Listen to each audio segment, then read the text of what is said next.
¿Estamos listos para esto? Siempre. Solo tenemos que asegurarnos de que entiendan la magnitud del proyecto.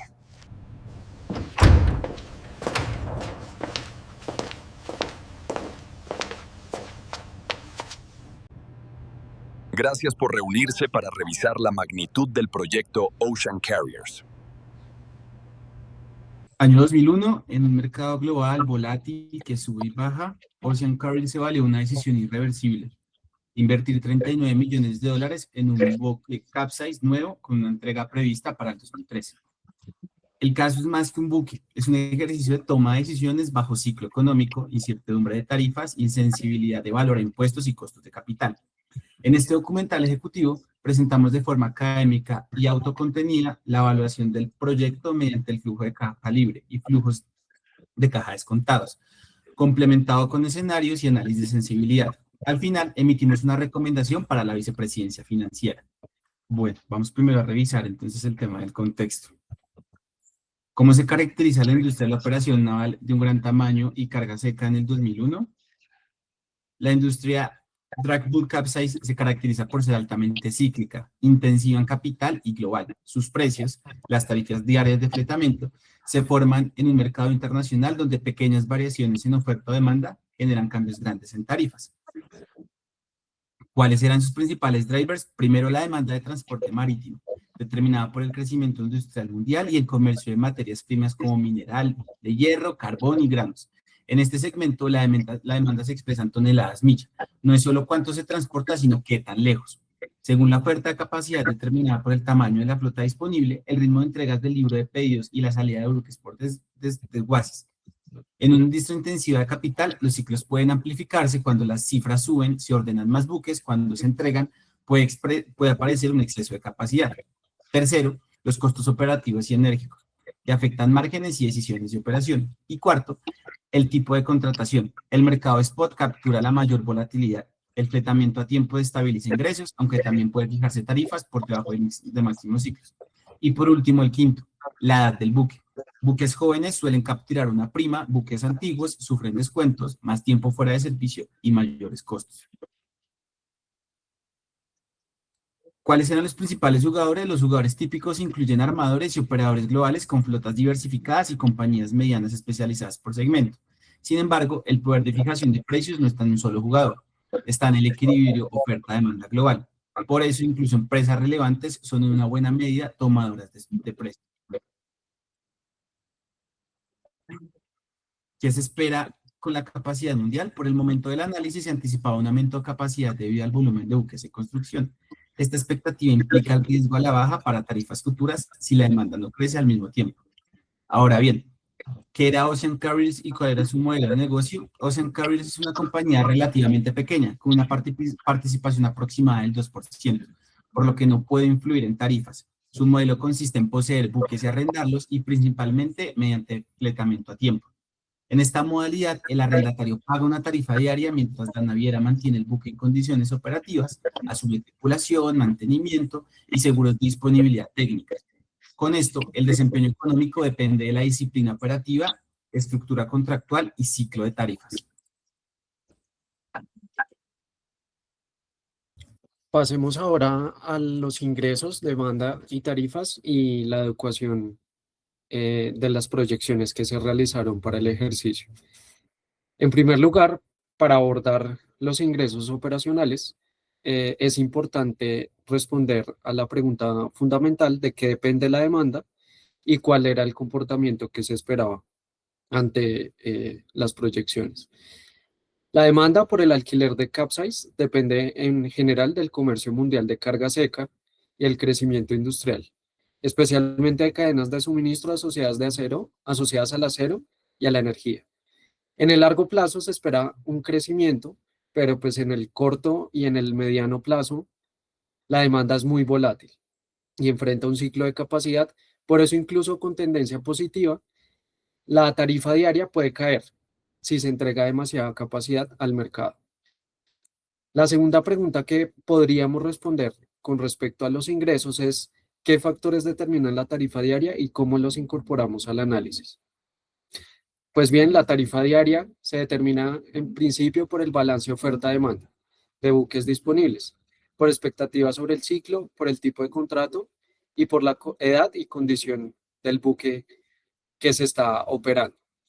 En nuestro modelo incorporamos tres factores que se dividen en tres capas.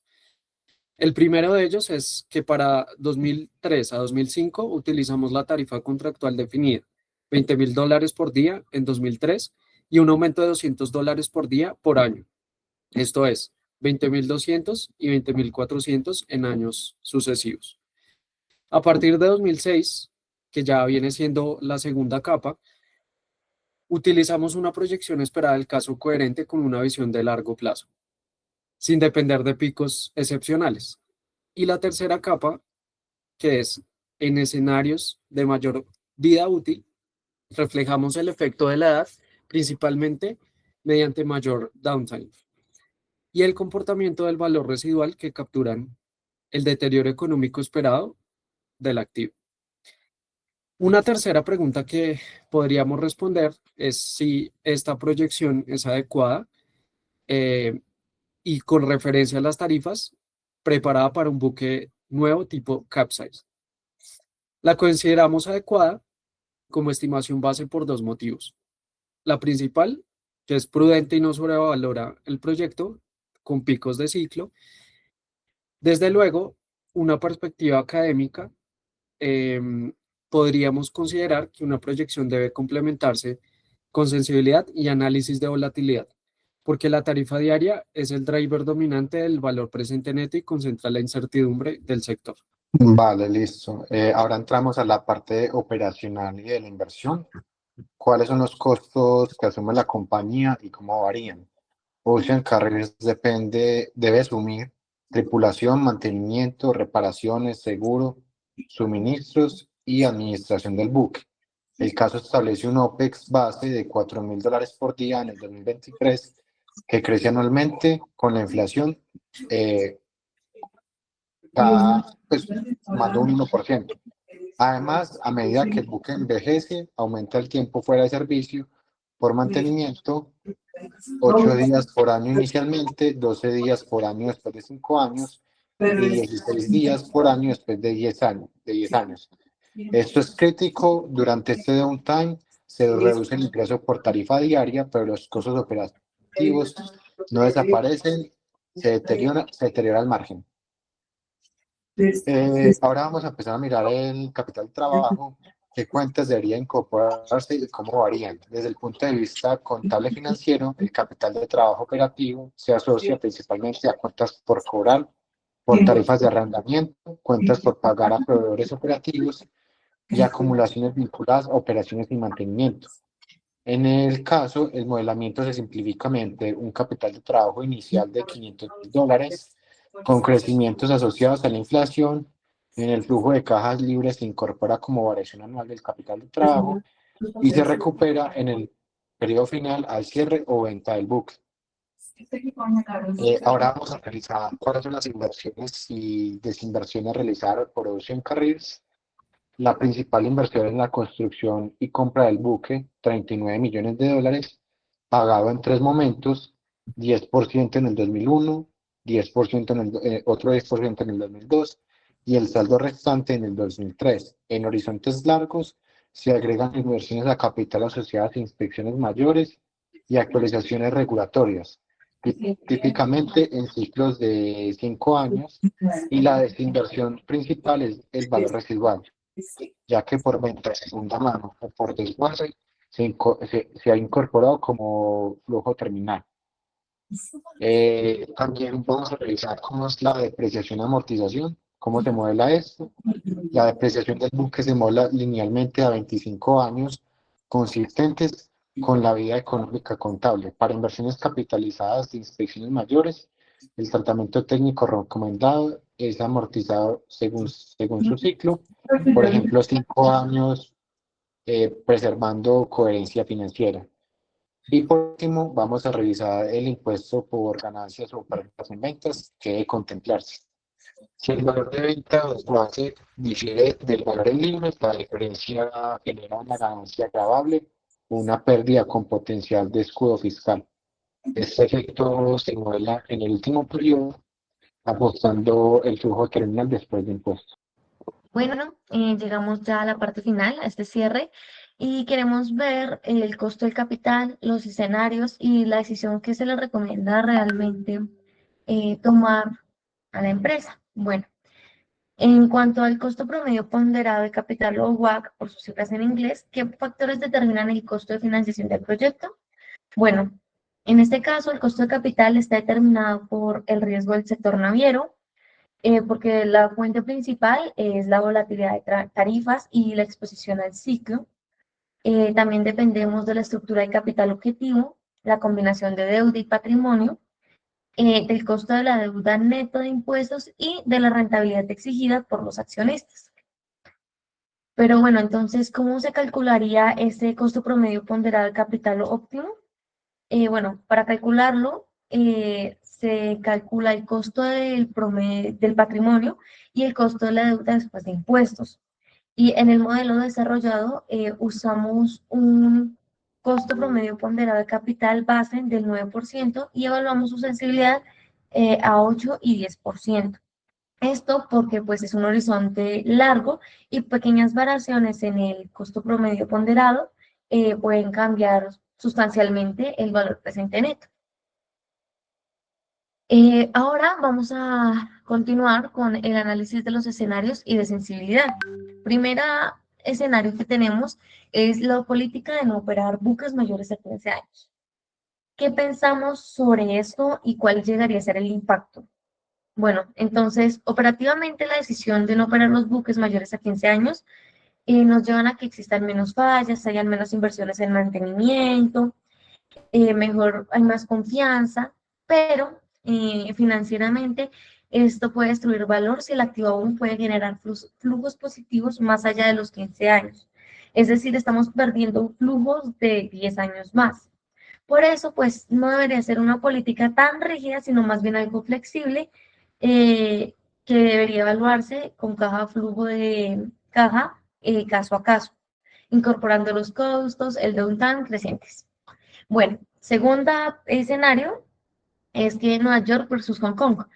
En este caso se va a considerar solamente la inflación y los impuestos, pero ¿cuál es la diferencia económica real entre escoger a Hong Kong o a Nueva York? Bueno, en este caso lo más importante es nuestra tasa impositiva, ya que un menor impuesto pues nos incrementa la utilidad operativa neta después de los impuestos y eleva el flujo de caja libre. Entonces, según los ejercicios, Hong Kong tiene un 0%, lo que produce pues flujos mayores a los de Nueva York, que tiene un 35% de impuesto, lo que nos eleva el valor presente neto y la TIR efectiva. Nuestro tercer escenario corresponde a la volatilidad, qué variables generan volatilidad y pues cómo se modela esta volatilidad. Bueno, en nuestro caso las variables críticas son la tarifa diaria, el costo promedio ponderado, el OPEX, el valor residual y el downtime. Bueno, si es posible asignar distribuciones de probabilidad, por ejemplo, tenemos la distribución triangular para los choques de tarifas y el valor residual. Variaciones alrededor del crecimiento del OPEX y escenarios discretos para el CCPC. El impacto de incorporar la volatilidad es pasar de un valor presente neto puntual a una distribución de resultados con percentiles y probabilidad de valor presente neto positivo, lo que nos ayuda a mejorar la decisión bajo pues cierto tipo de riesgos.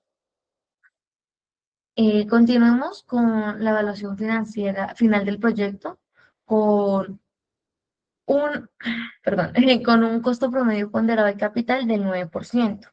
Entonces, tenemos estos resultados, ambos positivos para Hong Kong y ambos negativos para Nueva York. Entonces, en el caso de que sea Hong Kong, en 15 años vamos a tener un valor presente neto de 0,93 millones de dólares con una TIR del 9,54%.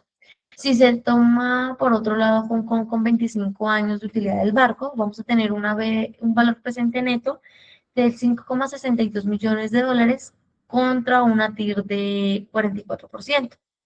En caso de que utilicemos Nueva York con 15 años, nuestro VPN, valor presente neto, nos da un valor negativo de 6 millones de dólares y una TIR del 5,71%. Y finalmente, nuestro último escenario sería con Nueva York de 25 años, una BPN de menos 3,5 millones de dólares con una TIR del 7,49%. Teniendo en cuenta todo lo que acabamos de mencionar, pues, ¿qué podemos decir en cuanto a continuar o no con la política de 15 años?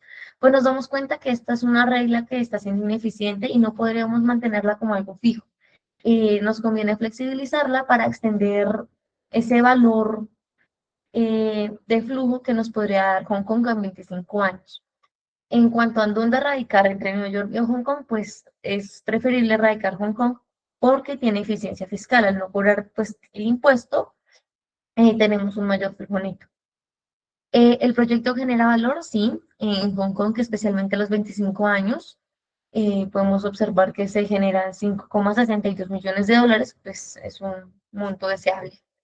En cuanto a nuestras recomendaciones para la vicepresidenta, tenemos las siguientes. La primera es condicionar la inversión a la jurisdicción fiscal, eficiente o estructura equivalente. La segunda es definir una estrategia de vida útil basada en el flujo de caja de la deuda y no en umbrales rígidos. En este caso, pues los 25 años ya demostraron que nos da un mejor resultado. Fortalecer gobernanza del riesgo, sensibilidad periódica y simulación para cuantificar la probabilidad de que el valor presente neto sea positivo. Y última, pues disciplina operativa en costos y mantenimiento para controlar los tiempos y el CAPEX recurrente. Con esto ya concluiríamos el ejercicio. Muchísimas gracias.